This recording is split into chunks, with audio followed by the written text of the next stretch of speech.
ఇప్పుడు ప్రేమించిన తన వైపు వెళ్ళాలా, తన చెల్లి కోసం ప్రేమను వదిలేసిన తన వైపు వెళ్ళాలా? అర్థం కాలేదురా. అంటే ఒకళ్ళ పాస్ట్ ఒకళ్ళ ఫ్యూచర్ రా. ప్రజెంట్ ఇప్పుడు ఫ్యూచర్ వైపు వెళ్ళాలా, పాస్ట్ వైపు వెళ్ళాలా? పిచ్చి పట్టిందా నీకు? ఏంట్రా అలా మాట్లాడుతున్నావు?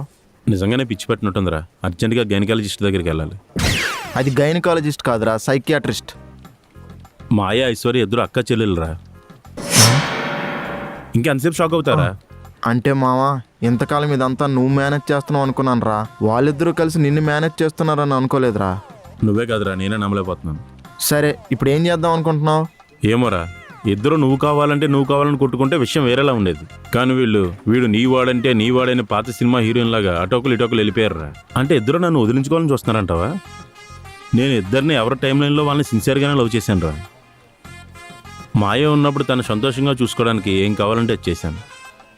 తర్వాత తను వెళ్ళిపోయాక ఐశ్వర్యాన్ని కూడా అంతే సిన్సియర్గా ఇష్టపడ్డాను.